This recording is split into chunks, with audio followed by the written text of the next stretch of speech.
بزار اور ترمذی میں حضرت عبداللہ ابن مسعود سے نبی ایک وسلم کا یہ ارشاد نقل ہوا ہے، ان المرأۃ عورۃ، عورت چھپا کر رکھنے کی چیز ہے۔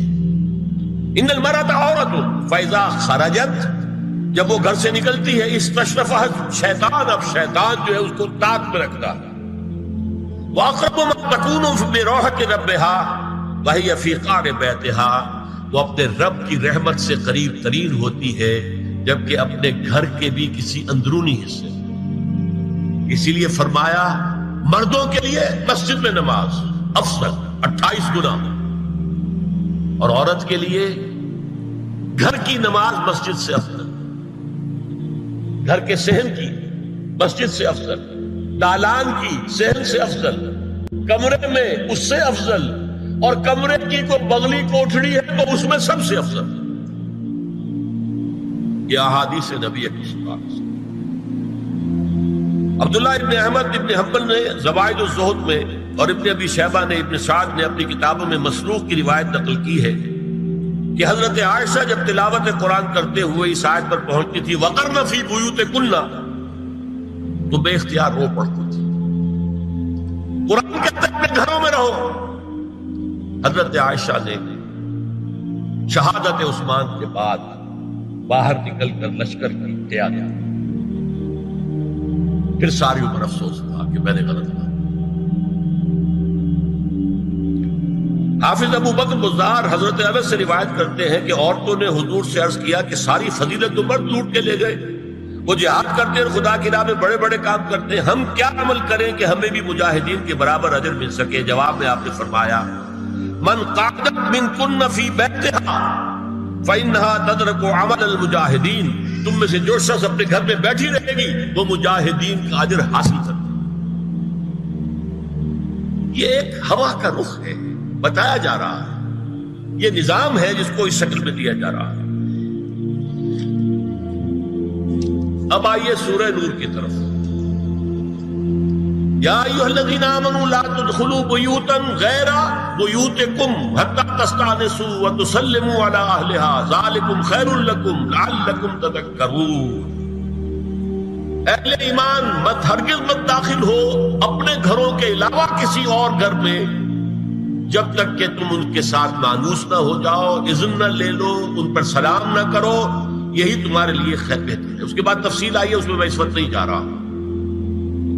اور جو لوگ اس پر عمل نہیں کرتے ان کے بارے میں قرآن مجید کیا کچھ، حضور کیا کچھ فرما رہے ہیں یہ آپ سن لیجیے، بہت سخت احکام۔ عن ابی ہریرہ رضی اللہ عنہ ان رسول اللہ صلی اللہ علیہ وسلم قال لو ان امرأ اطلع علیک بغیر اذن فخذفته بحشاة ففقعت عینہ ما کان علیک من جناح، متفق علیہ، بخاری اور مسلم دونوں کی۔ اگر کوئی شخص تمہارے گھر میں بغیر اجازت کے داخل ہو جائے اور تم اس کی سزا کے طور پر اس پر کنکریاں پھینکو اور اس کی آنکھ پھوٹ جائے کنکری سے، تو تم پر کوئی گناہ نہیں۔ بغیر اجازت کے گھر میں آ گیا ہے، بغیر اذن کے، بغیر استئذان کے کنکریاں مارو اور کنکری سے آنکھ پھوٹ جائے، فما کان علیک من جناح، کوئی حرج نہیں۔ اب آ رہی ہے اصل آیت، قل للمؤمنین یغضوا من ابصارهم ویحفظوا فروجهم ذلک ازکی لهم ان اللہ خبیر ما یصنعون وقل للمؤمنات یغضضن من ابصارهن ویحفظن فروجهن ولا یبدین زینتهن الا ما ظہر منها وَلْيَضْرِبْنَ بِخُمُرِهِنَّ عَلَى جُيُوبِهِنَّ وَلَا يُبْدِينَ زِينَتَهُنَّ إِلَّا لِبُعُولَتِهِنَّ أَوْ آبَائِهِنَّ أَوْ آبَاءِ بُعُولَتِهِنَّ أَوْ أَبْنَائِهِنَّ أَوْ أَبْنَاءِ بُعُولَتِهِنَّ أَوْ إِخْوَانِهِنَّ أَوْ بَنِي إِخْوَانِهِنَّ أَوْ بَنِي أَخَوَاتِهِنَّ أَوْ نِسَائِهِنَّ أَوْ مَا مَلَكَتْ أَيْمَانُهُنَّ أَوِ التَّابِعِينَ غَيْرِ أُولِي الْإِرْبَةِ مِنَ الرِّجَالِ أَوِ الطَّفْلِ الَّذِينَ لَا يَظْهَرُوا عَلَى عَوْرَاتِ النِّسَاءِ وَلَا يَضْرِبْنَ بِأَرْجُلِهِنَّ لِيُعْلَمَ مَا يُخْفِينَ من زینتهن وتوبوا الی اللہ جميعا ایها المؤمنون لعلکم تفلحون۔ یہ لمبی آیت ہے۔ اہل ایمان، اے نبی کہہ دیجئے اہل ایمان مردوں سے اپنی نگاہیں نیچی رکھا کریں اور اپنی شرمگاہوں کی حفاظت کریں، یہی ان کے لیے زیادہ پاکیزہ عمل ہے۔ ان اللہ خبیر بما یصنعون، اور جو کچھ وہ کر رہے ہیں اللہ اس سے واقف ہے۔ وَقُلْ لِلْمُؤْمِنَاتِ يَغْضُضْنَ مِنْ أَبْصَارِهِنَّ، اور مومن عورتوں سے بھی کہہ دیجئے کہ وہ اپنی نگاہیں جو ہے نیچی رکھا کریں، وَيَحْفَظْنَ فُرُوجَهُنَّ، اپنی شرمگاہوں کی حفاظت کریں، وَلَا يُبْدِينَ زِينَتَهُنَّ إِلَّا مَا ظَهَرَ مِنْهَا، اور اپنی زینت کو ظاہر نہ کیا کریں سوائے اس کے کہ جو بالکل ظاہر ہو جائے۔ قُلْ لِلْمُؤْمِنِينَ يَغُضُّوا مِنْ أَبْصَارِهِمْ وَيَحْفَظُوا فُرُوجَهُمْ ذَلِكَ أَزْكَىٰ لَهُمْ إِنَّ اللَّهَ خَبِيرٌ بِمَا يَصْنَعُونَ۔ نوٹ کر لیجئے کہ یہ کہاں ہو رہا ہے؟ گھر میں داخلے کے بعد، گھر میں داخلہ اجازت سے، اور داخلہ ہوگا صرف محرموں کا، گھر کے اندر جو ہے وہ نامحرم تو نہیں آئے گا، یہ میں آگے بیان کر رہا ہوں۔ وَقُلْ لِلْمُؤْمِنَاتِ يَغْضُضْنَ مِنْ أَبْصَارِهِنَّ وَيَحْفَظْنَ مِنْ فُرُوجِهِنَّ، اور کہہ دیجئے مومن عورتوں سے بھی کہ وہ بھی اپنی نگاہیں جھکا کر رکھیں اور اپنی شرمگاہوں کی حفاظت کریں۔ وَلَا يُبْدِينَ زِينَتَهُنَّ إِلَّا مَا ظَهَرَ مِنْهَا، محرموں سے پردہ کیا ہے؟ محرموں سے، اس کا نام ستر ہے۔ عورت کا پورا جسم ستر ہے سوائے چہرے کی ٹکیا اور یہ ہاتھ اور یہ پاؤں، بس۔ کیا مطلب ہے؟ بھائی بھی نہیں دیکھ سکتا بہن کے جسم کا کوئی اور حصہ، باپ بھی نہیں دیکھ سکتا بیٹی کے جسم کا کوئی حصہ، یہ ستر ہے، ستر محرموں سے پردہ ہے۔ وَلْيَضْرِبْنَ بِخُمُرِهِنَّ عَلَىٰ جُيُوبِهِنَّ، یہ بھی گھر کے اندر کی بات ہو رہی ہے، کیونکہ میں پہلے بتا چکا ہوں جلباب ہوتا تھا جب گھر سے باہر نکلتی تھی عورت، تو وہ اپنی چادر لپیٹتی تھی، اپنے چہرہ نہیں ڈھانپتی تھی، صرف چہرے کا حکم دیا گیا اس کے ضمن میں۔ وہ سورہ احزاب کی آیت ہے، وہ رہ گئی، میں بیان کروں گا۔ اور خمار اوڑھنی ہوتی تھی جو گھر میں اوڑھتی تھی، گھر میں ظاہر بات ہے کہ جلباب تو نہیں لیا جا سکتا، آخر گھر کا کام کاج کرتا ہے، ہلکی سی اوڑھنی وہ گھر میں، لیکن فرمایا وَلْيَضْرِبْنَ بِخُمُرِهِنَّ عَلَىٰ جُيُوبِهِنَّ،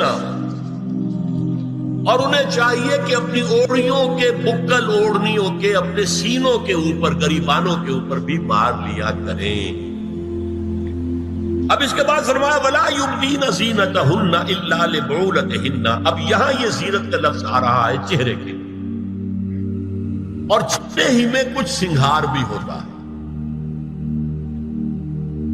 اب ان کے لیے کہا گیا کہ چہرے کی زینت، اور چہرے کے اوپر اگر کوئی بناؤ سنگھار ہے، زیور ہے، اس کی زینت نہ ظاہر کریں، مگر اب یہ یہاں تفصیلی آئی ہے، جو محرم ہے ان کی تفصیل۔ تو فرمایا جن کے سامنے ظاہر کر سکتی ہے، الا لبعولتہن، سب سے بڑھ کر تو شوہر،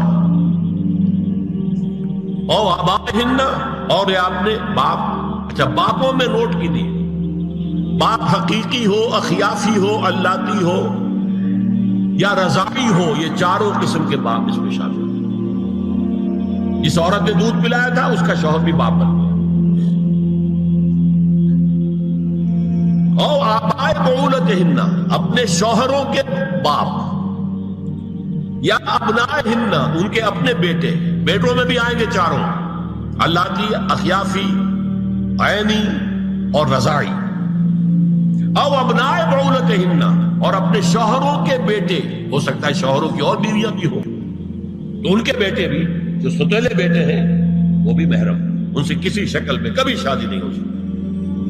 او اخوانہن، یا ان کے بھائی، او ابنائہن، یا اپنے بیٹے، او ابنائے بعولتہن، یا اپنے شوہروں کے بیٹے، او اخوانہن، یا اپنے بھائی، او بنی اخوانہن، یا اپنے بھائیوں کے بیٹے، او بنی اخواتہن، اپنا بھتیجا، شوہر کا بھتیجا نہیں، اپنا بھتیجا محرم ہے، اپنا بھانجا محرم ہے، شوہر کا بھانجا محرم نہیں ہے۔ او نسائہن، یا ان کی عورتیں، اپنی عورتیں، جان پہچان کی عورتیں۔ او ما ملکت ایمانہن، یا جو ان کے داہنے ہاتھوں کی ملکیت ہے، باندیاں، غلام۔ اس میں عرض کر چکا ہوں کہ اس میں کافی اختلافات ہیں. یہ بھی ہے کہ اس سے مراد صرف باندیاں ہیں، غلام مرد نہیں. یہ بھی ہے کہ مرد بھی ہے، اور یہ بھی ہے کہ مرد جب تک کہ وہ باندی ہوا. لیکن میں اس بحث میں یہاں نہیں جانا چاہتا، یہ پھر فقہ کی بحث ہو جائے گی. اب التابعین غیر اولی الاربہ،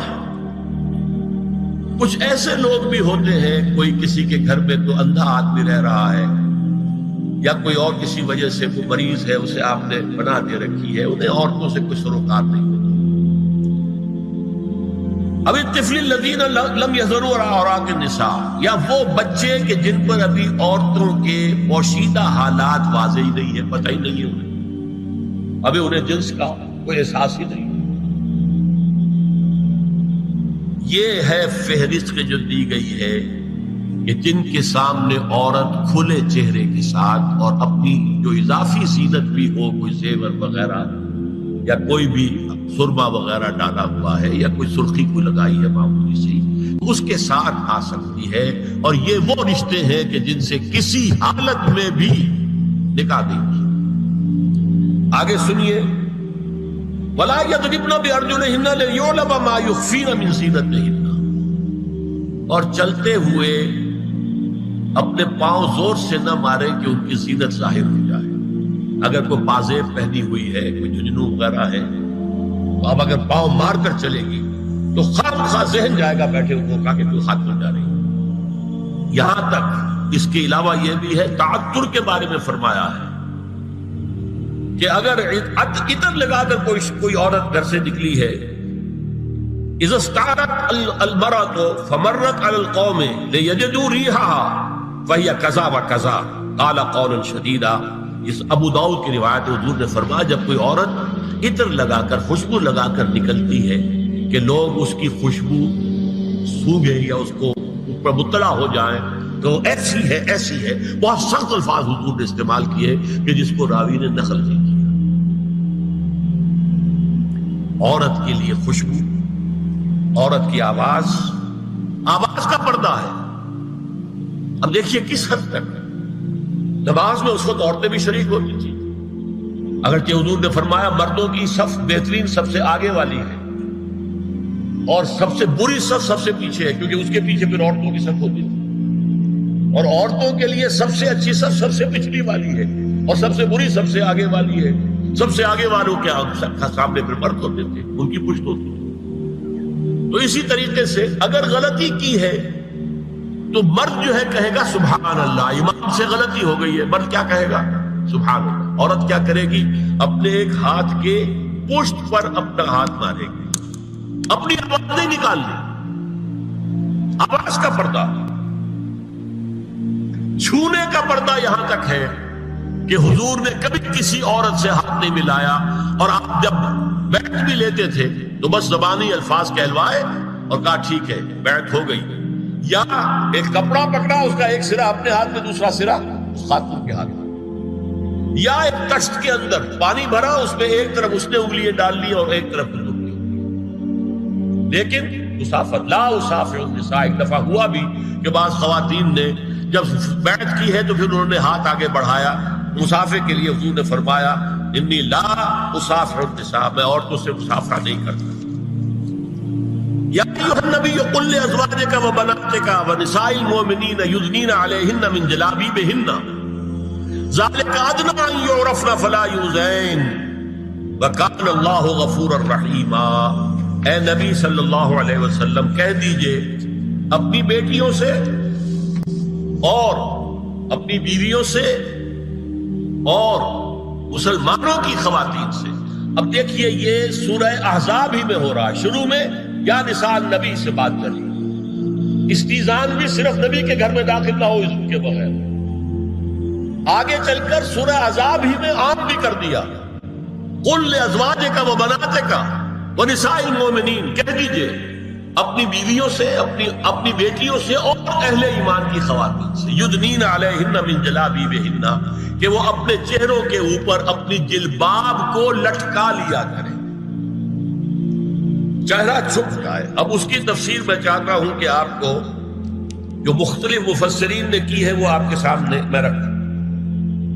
حضرت عبداللہ ابن عباس نے اس آیت کی جو وضاحت فرمائی ہے اسے حافظ ابن کثیر نے اپنی تفسیر میں اس طرح نقل کیا ہے، اللہ نے مسلمان عورتوں کو حکم دیا ہے کہ جب وہ کسی کام کے لیے گھروں سے نکلے تو اپنی چادروں کے پلو اوپر سے ڈال کر اپنا منہ چھپا لے اور صرف ایک آنکھ کھلی رکھے،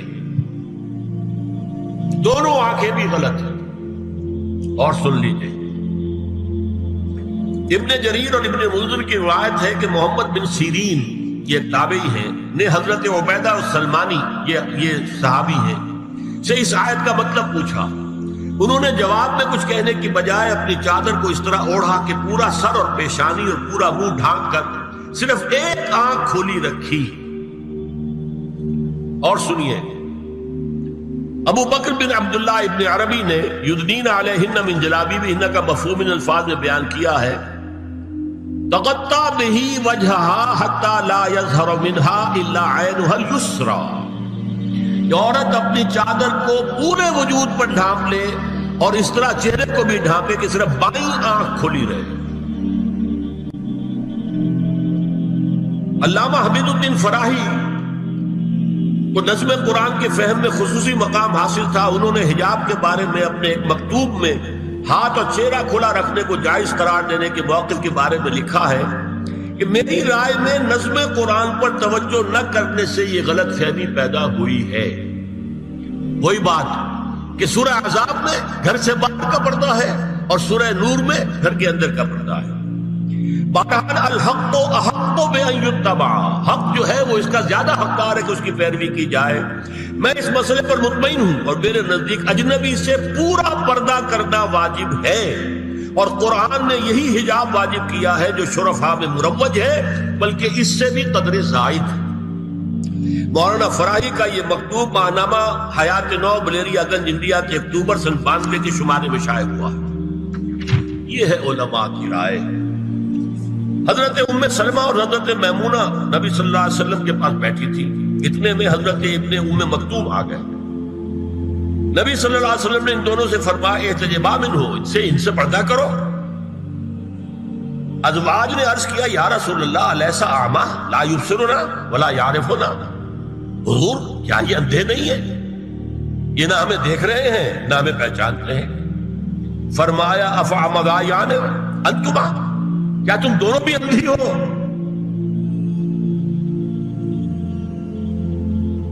اللہ تم سرا نہیں، کیا تم نہیں دیکھ رہی ان کو؟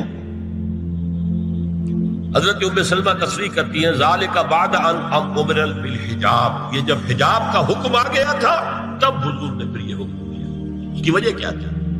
حضرت عبداللہ ابن مکتوم کا گھر میں آنا جانا تھا، وہ اگرچہ اندھے ہیں لیکن یہ کہ یہ بار بار کا آنا جانا اس سے فتنے کا ایک دروازہ کھل سکتا، اس دروازے کو بند کر دیا گیا۔ حضرت عائشہ کے پاس ایک نابینا آیا تو انہوں نے اس سے پردہ کیا، کہا گیا کہ آپ اس سے پردہ کیوں کرتی ہیں، یہ تو آپ کو نہیں دیکھ سکتا۔ جواب میں حضرت ام المومنین نے فرمایا لیکنی انظر الیہ، میں تو اسے دیکھ رہی ہوں نا، اور مرد کو دیکھے۔ البتہ یہ کہ عام حالات میں آپ بازار میں چل رہے ہیں، عورت جا رہی ہے، کوئی سوق باہر نکلنا پڑا ہے، تو اس حالت میں اگر وہ مرد کو دیکھتی ہے تو اس میں در حقیقت وہ فتنہ نہیں ہے کہ جو گھر میں آنے جانے والے لوگ۔ اب ایک آخری مسئلہ ہے، دو حدیثیں ایسی ہیں جو میری گفتگو کے خلاف جاتی ہیں اور میں دیانت کا تقاضا سمجھتا ہوں کہ وہ بھی آپ کے سامنے بیان کروں۔ حضور کے بارے میں یہ معلوم ہے کہ دو خواتین جو ویسے نامحرم تھیں وہ ان کے سامنے آتی رہیں اور آپ ان سے ملتے رہے۔ ایک آپ کی سالی حضرت اسماء، حضرت عائشہ کی بہن رضی اللہ تعالی عنہ، اور ایک آپ کی چچا زاد بہن حضرت علی کی بڑی ہمشیرہ حضرت ام ہانی۔ یہ میں حدیث آپ کو سنا رہا ہوں۔ بکثرت احادیث سے ثابت ہے کہ حضرت اسماء بنت ابی بکر آپ کے سامنے ہوتی تھی اور آخر وقت تک آپ کے اور ان کے درمیان چہرے اور ہاتھوں کی حد تک کوئی پردہ نہ تھا۔ حجۃ الوداع نبی صلی اللہ علیہ وسلم کی وفات سے صرف چند مہینے پہلے کا واقعہ ہے اور اس وقت بھی تک بھی یہی حالت قائم رہی۔ یہ ابو داؤد کتاب الحج۔ دوسری روایت حضرت ام ہانی رضی اللہ تعالی عنہا جو ابو طالب کی صاحبزادی اور نبی صلی اللہ علیہ وسلم کی جداد بہن تھی، آخری وقت تک حضور کے سامنے ہوتی نہیں اور کم از کم منہ اور چہرے کا پردہ انہوں نے آپ سے کبھی نہیں کیا۔ فتح مکہ کے موقع کا ایک واقعہ وہ خود بیان کرتی ہیں جس سے اس کا ثبوت ملتا ہے۔ یہ ابو داؤد کی روایت ہے۔ یہ روایتیں ہیں، میں انہیں تسلیم کرتا ہوں، اور میں نے اب تک جو کچھ بیان کیا ہے اس سے یہ ایک بالکل برعکس بات سامنے لا رہی ہے۔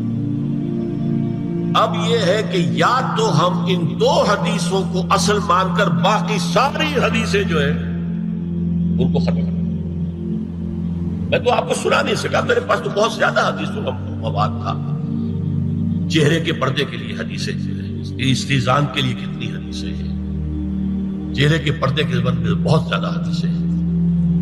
حضرت ام خلاد ایک خاتون تھی، ان کا بیٹا ایک غزوے میں شہید ہو گیا، وہ اس کے بارے میں کچھ پوچھنے کے لیے حضور کے پاس آئی، صحابہ بیٹھے ہوئے تھے، انہوں نے نقاب ڈالا ہوا تھا، منتقبۃ، نقاب کا لفظ بھی حدیث میں موجود، اور یہ لوگ کہتے ہیں نقاب تو جو ہے یہ بعد کی پیداوار ہے، یہ لفظ تو ہے ہی نہیں۔ حجاب کا لفظ قرآن میں ہے، جلباب کا لفظ قرآن میں ہے، خمار کا ذکر قرآن میں ہے، اور یہ منتقبۃ نقاب ڈالی۔ لوگوں نے کہا عجیب عورت ہے یہ، اس کا بچہ شہید ہو گیا ہے، مطلب یہ کہ سخت صدمے کی کیفیت، اور یہ اس وقت بھی اس نے نقاب ڈالی ہوئی ہے۔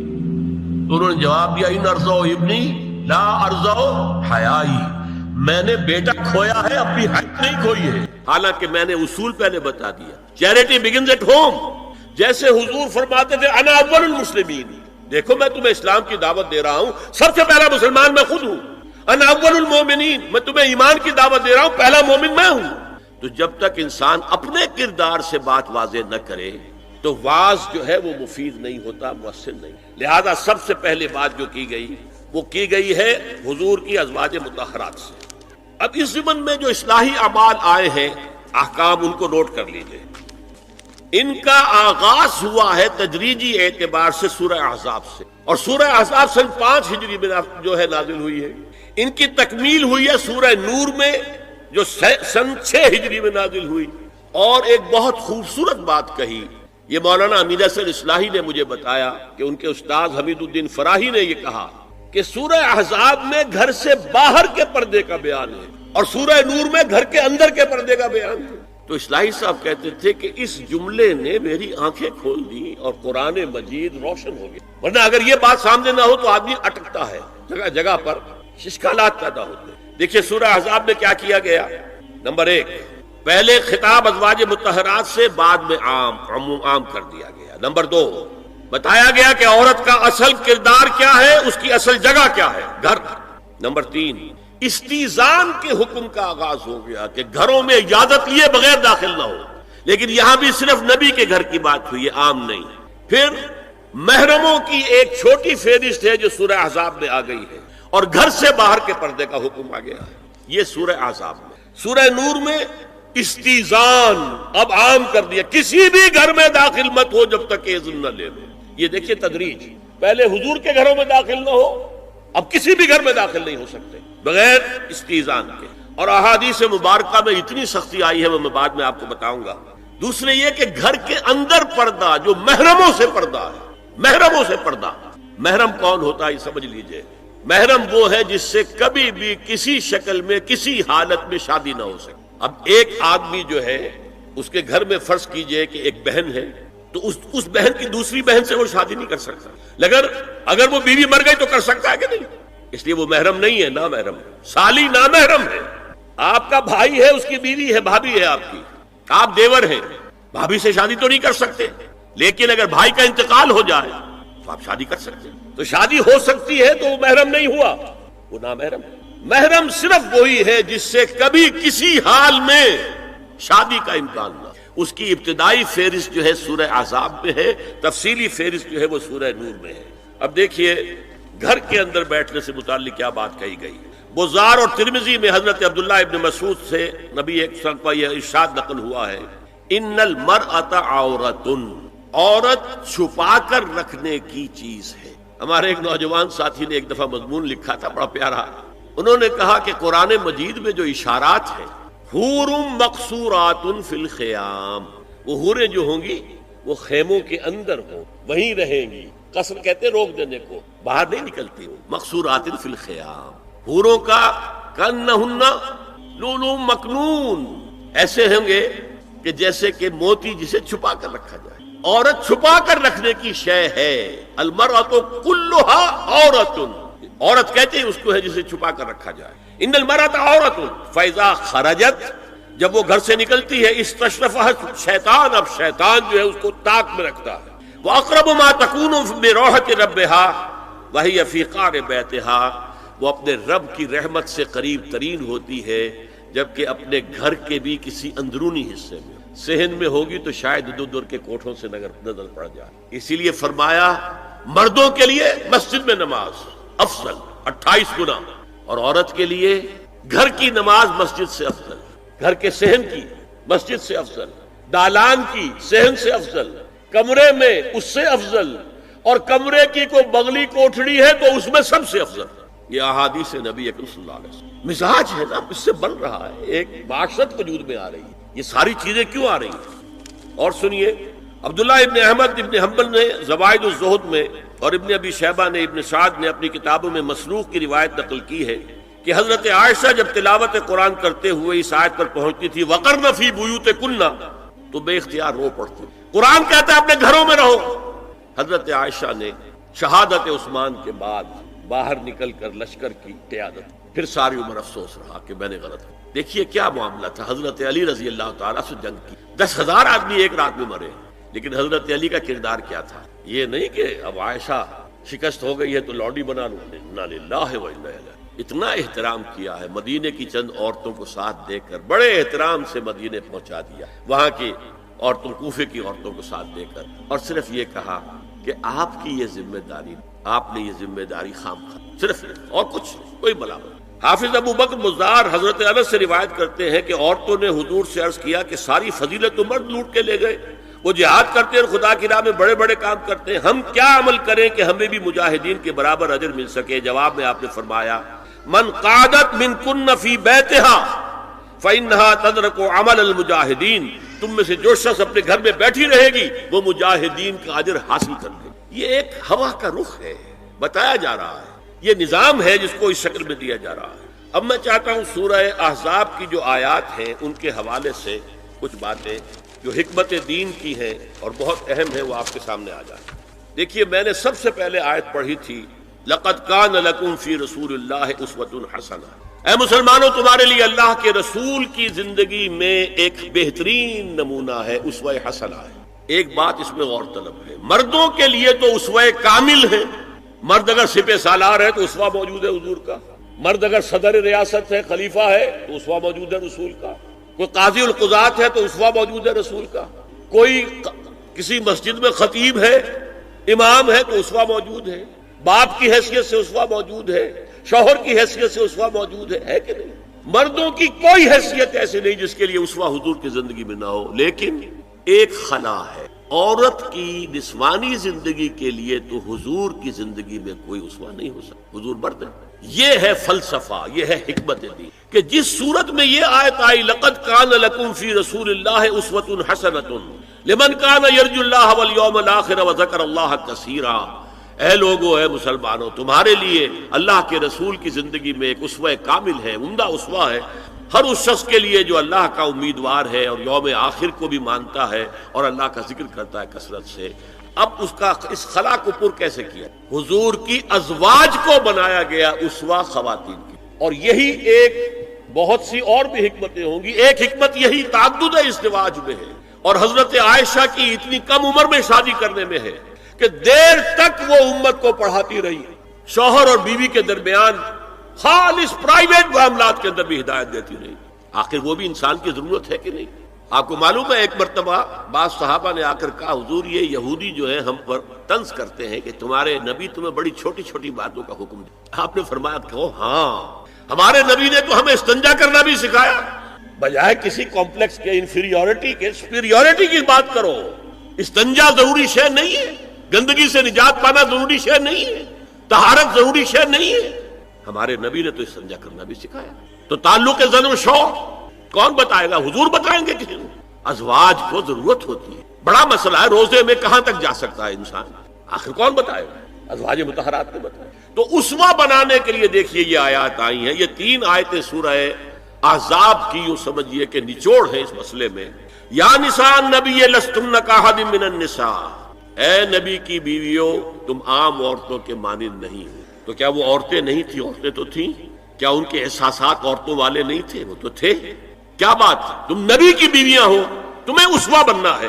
ان اتقیتن فلا تخضعن بالقول، اگر تمہیں واقعی اللہ کا تقوی اور خوف ہے تو کسی اجنبی سے اگر بات کرنے کی ضرورت پیش آ جائے تو اپنی آواز میں لوچ مت پیدا کرو. فیطمع الذی فی قلبہ مرض، کہ جس شخص کے دل میں کوئی روگ ہے، گندگی ہے، وہ کوئی آس لگا بیٹھے کہ یہ جو مجھ سے گفتگو کر رہی ہیں، جس انداز میں کر رہی ہیں، جس لگاوٹ کے ساتھ کر رہی ہیں، تو کوئی نہ کوئی موقع ہے میرے لیے. انا للہ و انا الیہ راجعون. کڑک آواز میں بات کرو. وقلن قولا معروفا، اور معروف بات کہو صرف، اس سے آگے بڑھنے کی کوئی ضرورت نہیں. وقرن فی بیوتکن ولا تبرجن تبرج الجاہلیۃ الاولی، اور قرار پکڑو اپنے گھروں میں، وقار کے ساتھ رہو اپنے گھروں میں. تمہاری اصل جگہ گھر ہے، باہر نکلنا تمہارا کام نہیں ہے. ہاں ضرورت ہو سکتی ہے، اس کا بعد میں ذکر آ جائے، لیکن فلسفہ کیا ہے؟ عورت کی اصل جگہ اس کا گھر ہے. جو ڈیوٹیز کی تقسیم کر دی گئی ہے اللہ کی طرف سے، اس میں عورت کا اصل مقام اس کا گھر ہے.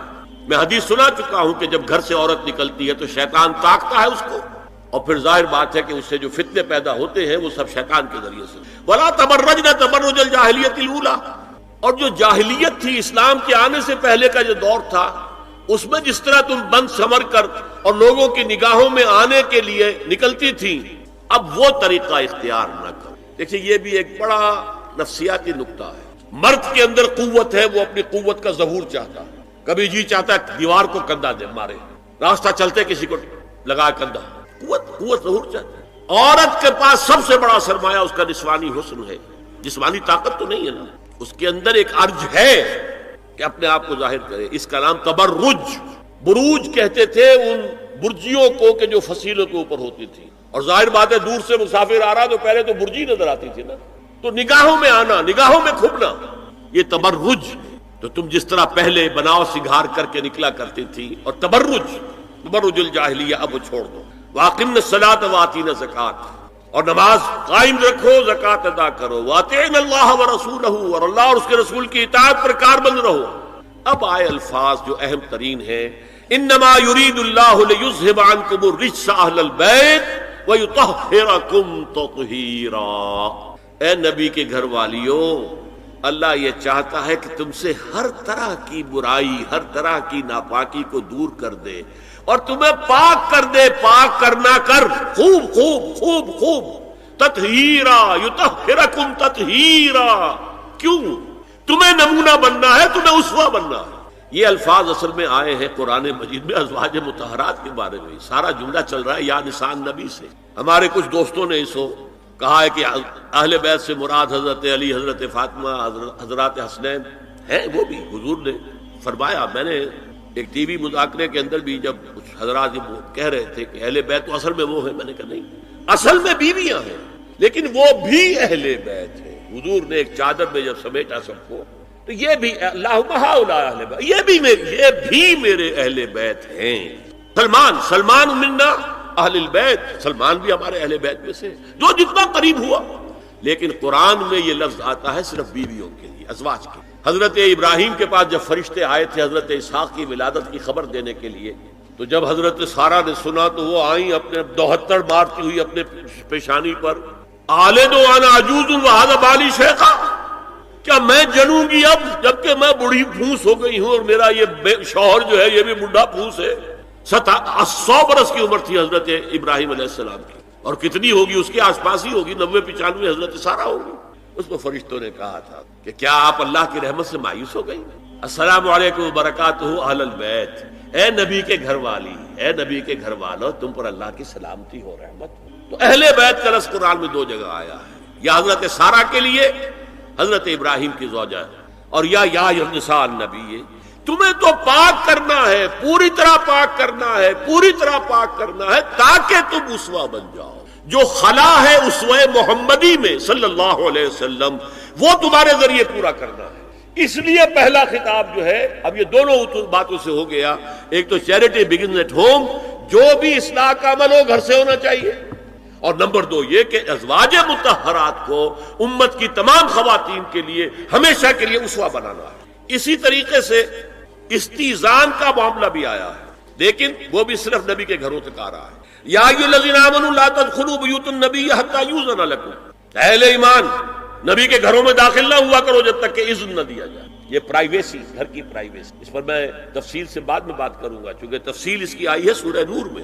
میں نے عرض کیا نا، ان احکام کا آغاز ہوا جیسے شراب کی حرمت، آغاز سورہ بقرہ، پھر سورہ نساء، پھر سورہ مائدہ، اسی طرح اس کا اختتام جو ہوا ہے وہ سورہ نور میں ہے، تو مت داخل ہوا کرو۔ اور اس کے بعد فرمایا وَإِذَا سَأَلْتُمُوهُنَّ مَتَاعًا فَاسْأَلُوهُنَّ مِنْ وَرَاءِ حِجَابٍ، اور دیکھو اگر نبی کی بیویوں سے کوئی چیز مانگنی ہو تو پردے کی اوٹ سے مانگو۔ یہ حجاب کا لفظ آیا ہے، جس کو کہا جاتا ہے کہ حجاب کا کوئی حکم قرآن میں ہے ہی نہیں۔ پہلے وہاں کے گھر کھلے ہوتے تھے، دروازے پر کوئی پردہ وردہ نہیں ہوتا تھا، اور گھر کوئی کنالوں کے اور ایکڑوں کے تو نہیں ہوتے تھے، چھوٹے چھوٹے گھر۔ لیکن یہاں پر فرما دیا گیا پردے، اس کے بعد سے جب سے یہ آیت اتری گھروں کے اوپر پردے ڈال دی۔ اب ظاہر بات ہے کہ اس میں چہرے کا پردہ ہی ہوا نا، چہرے کا پردہ ہے حجاب، اسی کو حضرت عائشہ نے آیت الحجاب قرار دیا ہے۔ اور پھر دیکھیے جو ریئلزم ہے، ریئلزم میں نے کہا تھا نا کہ اللہ نے بھی فرمایا کہ سب سے زیادہ محبت انسان میں عورت کی ہے، زین للناس حب الشہوات من النساء، اور پھر اس کے بعد لمبی حضور نے فرمایا حبب الیہ النساء والطین، یہاں بھی فرمایا گیا ذالکم اطہر لقلوبکم وقلوبہن، یہ زیادہ پاکیزہ بات ہوگی تمہارے دلوں کے لیے بھی اور ان کے دلوں کے لیے۔ اگر نبی کی بیوی بے حجاب تمہارے سامنے آ جائے گی تو وہ نبی کی بیوی ہے، اور ازواج مطہرات ہونے کی حیثیت سے تمہاری ماں بھی ہے، لیکن ایک عورت بھی تو ہے، اور تم چاہے صحابی ہو کچھ بھی ہو، تم مرد بھی تو ہو۔ یہ مرد اور عورت کے درمیان جو کشش ہے یہاں بھی اس کا صاف۔ نبی کی بیویوں کو بھی یہ نہیں کہا کہ اس سے ماوراء ہے، معصوم تو کوئی نہیں نبی کے علاوہ، وہ تو اللہ کہہ رہا ہے ہم تمہیں پاک کر دینا چاہتے ہیں، پوری طرح پاک کر دینا چاہتے ہیں، تاکہ تم تمام خواتین امت کے لیے اسوہ بن جاؤ۔ فرمایا یہ جو پردے کی اوٹ سے کوئی شے لینا دینا ہے، اس سے یہ تمہارے دلوں کے لیے بھی زیادہ پاکیزہ بات ہے اور ان کے دلوں کے لیے بھی۔ یہ ہے اللہ تعالیٰ کا حکم سورہ احزاب کے اندر۔ اس کے بعد اسی سورہ احزاب میں اس سے جو مستثنا ہے، گھروں میں اذن لیے بغیر بھی داخل ہو سکے، جن کے سامنے ازواج مطہرات اپنے کھلے چہرے کے ساتھ آ سکتی تھی، ان کی ایک فہرست دی گئی۔ یہ مختصر فہرست ہے۔ لا جناح علیہن فی آبائہن ولا ابنائہن ولا اخوانہن ولا ابناء اخوانہن ولا ابناء اخواتہن ولا نسائہن ولا ما ملکت ایمانہن واتقین اللہ ان اللہ کان علی کل شیء شہیدا۔ کوئی حرج نہیں ہے ازواج مطہرات پر ان کے باپوں کے سلسلے میں۔ ابو بکر آئے تو جائیں سیدھے حضرت عائشہ کے حجرے میں، کون روکے گا؟ اور بیٹوں کے اور ان کے بھائیوں کے اور ان کے بیٹوں کے بھائی بھتیجے اور ان کی بہنوں کے بیٹے یعنی بھانجے، ولا نسائہن، نسائہن اس کو میں چاہتا ہوں نوٹ کریں آپ، اپنی عورتیں، جان پہچان کی عورتیں، اجنبی عورتیں نہیں۔ اس پر مزید گفتگو ہوگی سورہ نور کے حوالے سے۔ ولا ما ملکت ایمانہن، اور جو ان کے ملک یمین ہیں، ان میں ایک رائے یہ ہے کہ مراد صرف باندیاں ہیں، اور ایک مراد یہ ہے کہ اس میں مرد غلام بھی شامل ہیں۔ ایک رائے یہ ہے کہ مرد غلام جب تک کہ ابھی وہ بالغ نہ ہو، بچہ ہو، بہرحال یہ آراء ہے علیحدہ۔ واتقین اللہ ان اللہ کان علی کل شیء شہیدا، اور اللہ کا تقوی اختیار کرو، یقیناً اللہ ہر چیز کو دیکھ رہا ہے۔ اب آئیے سورہ نور کی طرف۔ اب میں یہاں پر سورہ نور میں آغاز جو ہوا ہے سورہ نور کا، وہ سب کو معلوم ہے زنا کی کیا حد ہے، سزا کیا ہے۔ غیر شادی شدہ زانی یا زانیہ اس کی سزا 100 کوڑے، اور اگر کوئی الزام لگائے اور ثبوت پیش نہ کر سکے، 4 گواہ نہ لا سکے، تو قذف کی حد کیا ہے، 80 کوڑے۔ اس کے بعد اصل میں جو زنا کا سد باب کرنے کے لیے احکام ہے وہ آئے ہیں۔ چنانچہ اس میں سب سے پہلے کیا ہوا، استیزان کا حکم بڑی تفصیل کے ساتھ آیا، بہت تفصیل کے ساتھ آیا۔ یا ایھا الذین آمنوا لا تدخلوا بیوتا غیر بیوتکم حتی تستأنسوا وتسلموا علی اہلہا ذالکم خیر لکم لعلکم تذکرون۔ اہل ایمان ہرگز مت داخل ہو اپنے گھروں کے علاوہ کسی اور گھر میں جب تک کہ تم ان کے ساتھ مانوس نہ ہو جاؤ، اذن نہ لے لو، ان پر سلام نہ کرو، یہی تمہارے لیے خیر بہتر ہے۔ اس کے بعد تفصیل آئی ہے، اس میں میں اس وقت نہیں جا رہا ہوں۔ اور جو لوگ اس پر عمل نہیں کرتے ان کے بارے میں قرآن مجید حضور کیا کچھ فرما رہے ہیں یہ آپ سن لیجئے، بہت سخت احکام ہے۔ عن ابی ہریرہ رضی اللہ عنہ ان رسول اللہ صلی اللہ علیہ وسلم قال لو ان امرا اطلع عليك بغیر اذن فخذفته بحشاة ففقعت عینه ما كان عليك من جناح، متفق علیہ، بخاری اور مسلم دونوں کی۔ اگر کوئی شخص تمہارے گھر میں بغیر اجازت کے داخل ہو جائے اور تم اس کی سزا کے طور پر اس پر کنکریاں پھینکو اور اس کی آنکھ پھوٹ جائے کنکری سے، تو تم پر کوئی گناہ نہیں۔ بغیر اجازت کے گھر میں آ گیا ہے، بغیر اذن کے، بغیر استئذان کے کنکریاں مارو اور کنکری سے آنکھ پھوٹ جائے، فما كان عليك من جناح، کوئی حرج نہیں۔ اسی طرح آیا ہے من اطلع دار قوم بغیر اذنهم ففقعوا عینه فقد حضرت عینه، یہ ابو داؤد کی روایت ہے۔ جو شخص بغیر اذن لیے کسی کے گھر میں داخل ہوا ہے اور اگر اس نے اس کی آنکھ پھوڑ دی تو اس کے اوپر کوئی ہرجانہ نہیں ہے، کوئی اس کی دیت نہیں، کوئی ہرجانہ نہیں۔ اجازت لینے کے ضمن میں کیا ہے؟ حضور نے طریقہ بتایا، 3 مرتبہ پکارنے کی حد مقرر کر دی، فرمایا اگر تیسری مرتبہ پکارنے پر بھی جواب نہ آئے تو واپس ہو جاؤ۔ قرآن میں بھی ہے اذا قیل لکم ارجعوا فارجعوا، اگر وہ کہتے چلے جاؤ، ملاقات نہیں ہو سکتی چلے جاؤ۔ ہاں اگر آپ ٹائم لے کر آئے ہیں تب بات دوسری ہے، پھر تو اس کو ملنا ہے، لیکن آپ ایسے ہی پہنچ گئے ہیں، پتہ نہیں وہ اپنی کس مصروفیت میں ہے، آپ کا حق نہیں ہے کہ وہ آپ کو ریسیو کرے اور آپ سے بات کرے۔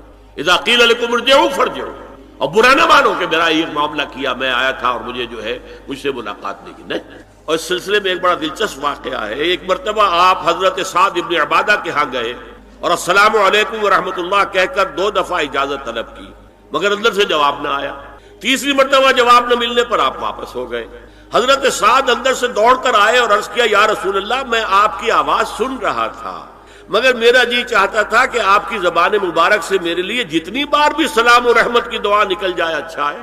تیسری مرتبہ بھی آپ کہیں، پھر دوڑ کر آئے اور لپٹ گئے حضور سے صلی اللہ علیہ وسلم۔ یہ ہے استئذان کا معاملہ۔ اب آ رہی ہے اصل آیت، قل للمؤمنین یغضوا من ابصارہم ویحفظوا فروجہم ذلک ازکی لہم ان اللہ خبیر ما یصنعون وقل للمؤمنات یغضضن من ابصارہن ویحفظن فروجہن ولا یبدین زینتہن الا ما ظہر منها وَلْيَضْرِبْنَ بِخُمُرِهِنَّ عَلَى جُيُوبِهِنَّ وَلَا يُبْدِينَ زِينَتَهُنَّ إِلَّا لِبُعُولَتِهِنَّ أَوْ آبَائِهِنَّ أَوْ آبَاءِ بُعُولَتِهِنَّ أَوْ أَبْنَائِهِنَّ أَوْ أَبْنَاءِ بُعُولَتِهِنَّ أَوْ إِخْوَانِهِنَّ أَوْ بَنِي إِخْوَانِهِنَّ أَوْ بَنِي أَخَوَاتِهِنَّ أَوْ نِسَائِهِنَّ أَوْ مَا مَلَكَتْ أَيْمَانُهُنَّ أَوِ التَّابِعِينَ غَيْرِ أُولِي الْإِرْبَةِ مِنَ الرِّجَالِ أَوِ الطَّفْلِ الَّذِينَ لَا يَظْهَرُوا عَلَى عَوْرَاتِ النِّسَاءِ ولا يضربن بأرجلهن ليعلم ما يخفين من زينتهن وتوبوا إلى الله جميعا أيها المؤمنون لعلكم تفلحون۔ یہ لمبی آیت ہے۔ اہل ایمان، اے نبی کہہ دیجئے اہل ایمان مردوں سے اپنی نگاہیں نیچی رکھا کریں اور اپنی شرمگاہوں کی حفاظت، یہی ان کے لیے زیادہ پاکیزہ عمل ہے۔ ان اللہ خبیر بما یصنعون، اور جو کچھ وہ کر رہے ہیں اللہ اس سے واقف ہے۔ وَقُلْ لِلْمُؤْمِنَاتِ يَغْضُضْنَ مِنْ أَبْصَارِهِنَّ، اور مومن عورتوں سے بھی کہہ دیجئے کہ وہ اپنی نگاہیں جو ہیں نیچی رکھا کریں، وَيَحْفَظْنَ فُرُوجَهُنَّ، اپنی شرمگاہوں کی حفاظت کریں، وَلَا يُبْدِينَ زِينَتَهُنَّ إِلَّا مَا ظَهَرَ مِنْهَا، اور اپنی زینت کو ظاہر نہ کیا کریں سوائے اس کے کہ جو بالکل ظاہر ہو جائے، از خود ظاہر ہو۔ دیکھیے سب سے پہلے میں آپ کو بتا چکا ہوں کہ یہ گھر کے اندر کا پردہ، نگاہیں نیچی رکھنا گھر کے مرد بھی اور گھر کی عورتیں۔ یہ کیوں کہا گیا؟ آج آپ کے علم میں نہیں ہوگا انسیسٹ کس قدر تیزی سے پھیل رہا ہے مغرب کے اندر۔ انسیسٹ کہتے ہیں باپ کا اپنی بیٹی سے ملوث ہو جانا، ماں کا اپنے بیٹے سے ملوث ہو جانا، بہن بھائیوں کا آپس میں زناکاری کرنا، یہ انسیسٹ کہنا۔ اس وقت امریکہ میں سب سے زیادہ جو پریکٹس ہے وہ سائیکیٹرسٹ کی ہے، بڑی فیسیں ہیں، بڑی دوائیں ہیں، جو فارماسیوٹیکل انڈسٹری ہے اس میں بھی سب سے زیادہ فلرشنگ وہ دوائیں ہیں کہ جو ذہنی امراض کی۔ اور مجھ سے وہاں کئی سائیکیٹرسٹ نے کہا ذہنی امراض کا سب سے بڑا سبب انسیسٹ ہے۔ بیٹی سے زنا کیا ہے باپ نے، بیٹی کے دل پر جو داغ لگ گیا ہے اس کا دماغی توازن ٹھیک نہیں۔ بہن سے زنا کیا بھائی نے اور یہ نہ سمجھیے کہ آپ کے ہاں نہیں ہو رہا، یہ وبا آ چکی ہے. کہیں آپ نے اخبار میں پڑھا ہوگا بیٹی نے جا کر تھانے میں خبر دی کہ باپ نے میرے ساتھ یہ ساری چیزیں آج ہو رہی ہیں ہمارے. اس لیے کہ جب زنا کے جو دواعی ہیں، داعیات ہیں، جو زنا کی ترغیب ہے وہ پھیلی ہوئی ہوگی، عام ہوگی، تو راستے نکالے گا. گھروں میں مرد بھی اپنی نگاہیں نیچی رکھیں. کیا مطلب؟ باپ بھی اپنی بیٹی کو گھور کر نہ دیکھے. بیٹی بیٹی ہے، لڑکی ہے. جوان بھائی بھی اپنی جوان بہن کو گھور کر نہ دیکھے. نگاہیں نیچی رکھیں. یہ نگاہیں نیچی رکھنا بازار میں چلتے ہوئے نہیں ہے، وہ تو سوسائڈ ہو جائے گی، موت آ جائے گی، کوئی گاڑی آپ کو روک دے گی. یہ گھر کے اندر ہے. اور اس لیے ہے کہ بہرحال باپ مرد ہے، بیٹی عورت ہے. میں نے آپ کو فرائڈ کی بات بتا دی ہے. وہ تو کہتا ہی ہے کہ باپ اگر محبت بھری نگاہ بیٹی پر ڈالنا اس میں سیکس ہے، سیکس کا جذبہ ہے. اگر ماں بیٹے پر محبت بھری نگاہ ڈال رہی ہے تو سیکس ہے، ایڈیپس کمپلیکس مشہور ہے اس کا. لیکن اپنی جگہ یہ ہے کہ باپ مرد ہے، بیٹی عورت ہے، بھائی مرد ہے، بہن.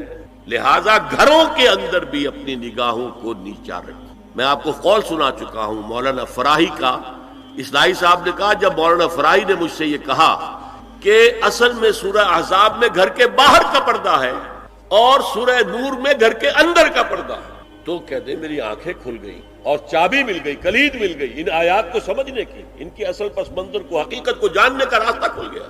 تو یہ جو ہے غض بصر، یہ باہر کے لیے نہیں ہے، یہ گھر کے اندر. بیٹی کا آخر جوان ہو رہی ہے، اس کے سینے کے اوپر کچھ ابھار آ رہا ہے، اس کو گھور کر مت دے، نگاہ نیچے.